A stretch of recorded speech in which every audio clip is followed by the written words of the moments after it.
चलिए अब बता देता हूँ मैं आपको कार्बोहाइड्रेट के रोल्स। ओके, फंक्शंस बोल सकते हो, फंक्शंस या फिर सिग्निफिकेंस या आप बोल सकते हो role of carbohydrates. Okay, carbohydrates का बॉडी में क्या फंक्शन होता है ये मैं आपको बता देता हूँ। तो जैसा कि बार बार मैंने एक्सप्लेनेशन के बीच में बोला है कि ये आपको एनर्जी प्रोवाइड करता है, ठीक है। तो first and foremost very important statement कि कार्बोहाइड्रेट से आपको एनर्जी प्राप्त होती है। You get energy from carbohydrates, right. अब प्लांट्स में एक कार्बोहाइड्रेट प्रोड्यूस कैसे होता है, तो सबसे पहले मैं वो आपको बता देता हूँ। कार्बोहाइड्रेट जो होता है, प्लांट्स क्योंकि ऑटोट्रॉपिक होते हैं, they have presence of chlorophyll and in the presence of sunlight what do, they prepare, they synthesize glucose molecule C6H12O6। Glucose molecule का प्रिपरेशन होता है in the presence of chlorophyll and sunlight in the body of plant, ठीक है। अब ये जो ग्लूकोज है, दिस ग्लूकोज, प्लांट ग्लूकोज को यूज कर लेता है, करेक्ट। बट क्या पूरा ग्लूकोज प्लांट यूज कर लेगा? Answer is no. प्लांट कभी भी पूरा ग्लूकोज नहीं यूटिलाइज करता है। जितना भी उसने प्रोड्यूस किया है उसका some of the amount is utilized and rest of the amount gets converted in the form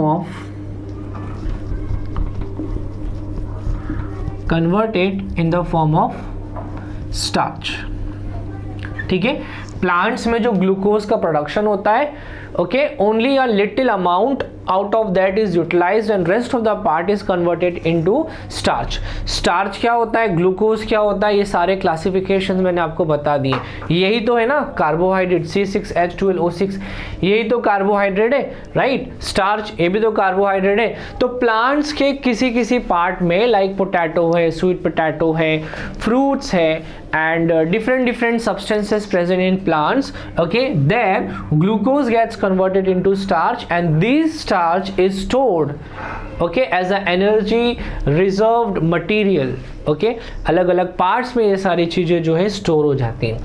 मान लो अगर ये ग्लूकोज अपने बॉडी में हमने ले लिया, तो इन द बॉडी ऑफ एनिमल्स हमने स्टार्च खा लिया, राइट। तो हम क्या करते, सबसे पहले स्टार्च को कन्वर्ट करते। अगर स्टार्च आपने खाया है तो starch is first converted into disaccharide, क्योंकि ये पॉलीसैकेराइड है, हमने इसके एक्सप्लेनेशन में देखा है, right. Polysaccharide gets converted into disaccharide, that is maltose, and then maltose gets converted into glucose अपने बॉडी में, राइट।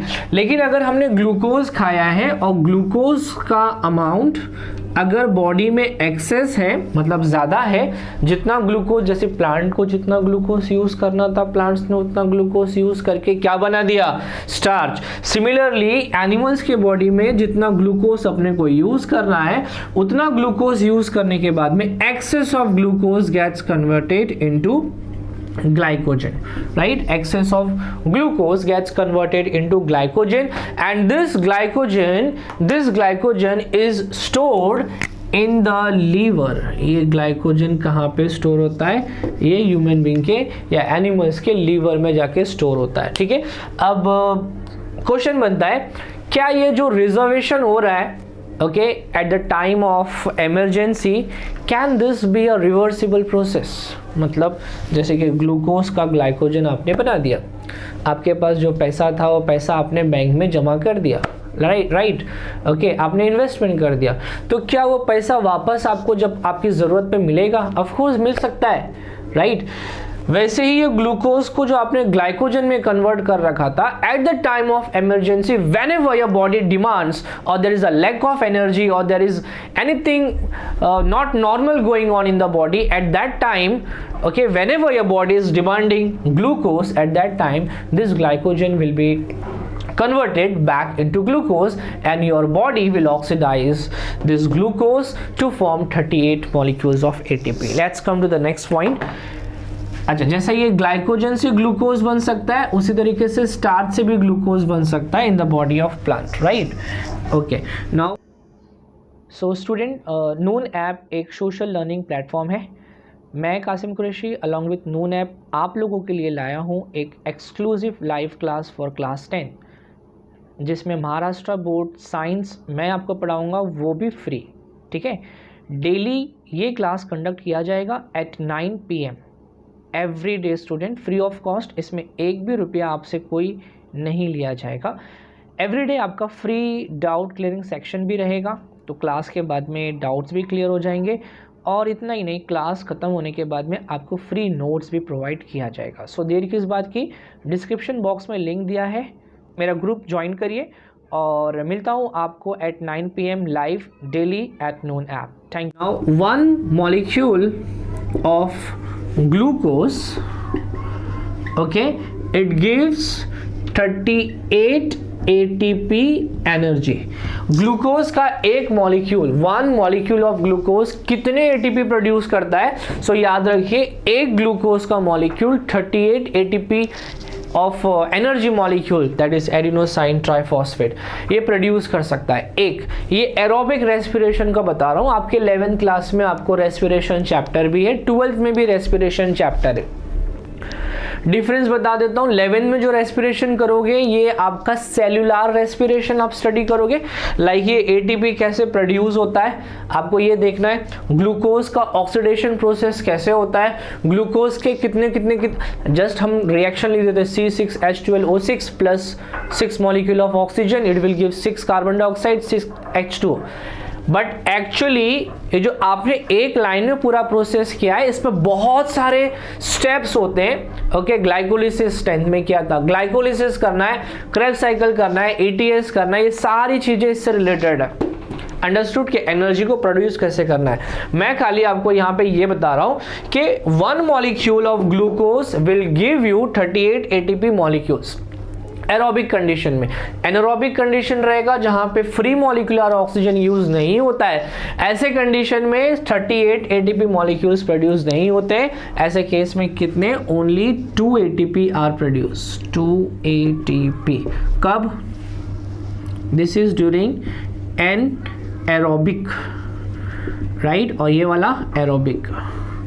याद रखिए डिफरेंस, ठीक है। यहाँ पे ह्यूमन बीइंग, एनिमल्स, प्लांट्स, ये सारी चीज़ें यहाँ पे आ गई। बट एनारोबिक में स्पेशली बैक्टीरिया है, अदर बाकी चीज़ें भी हैं, बट स्पेशली जब हम एग्जांपल लिखते हैं, so we can write that anaerobic respiration में 2 ATP molecules by fermentation process यहाँ पे प्रोडक्शन होता है। इसके अलावा इसके बहुत सारे फंक्शंस होते हैं, राइट। तो जस्ट एक फंक्शन में आपको और दे देता हूँ कि प्लांट्स में कुछ पॉलीसैकेराइड्स होते हैं। एक तो मैंने स्टार्च के फॉर्म में बता दिया कि स्टार्च में कन्वर्ट हो जाता है ग्लूकोज, एक मैंने ये बता दिया। सेकेंड, पॉलीसैकेराइड जो है कहाँ प्रेजेंट होते हैं, सेल के मेम्ब्रेन में। ओके, या सेल वॉल का एग्जांपल दे देता हूँ मैं आपको।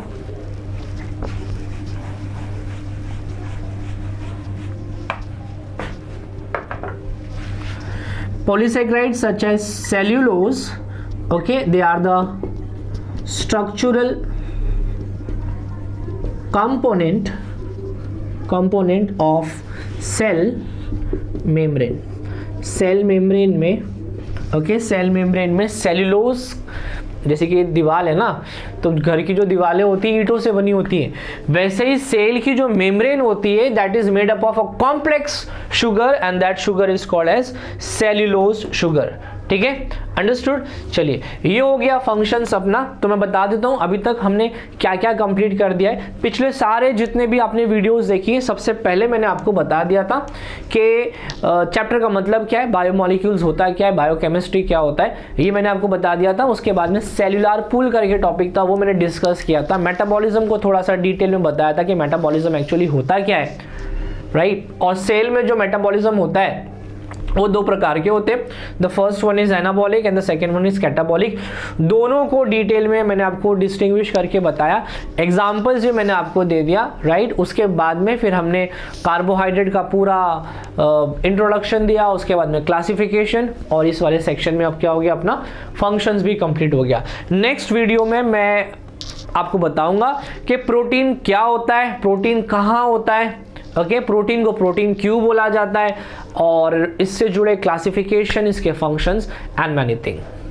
जब तक के लिए बने रहे मेरे चैनल के साथ, और अगर आपको वीडियो अच्छी लगी हो तो प्लीज चैनल को लाइक करिए, सब्सक्राइब करिए, अपने फ्रेंड्स को शेयर करिए। Thank you.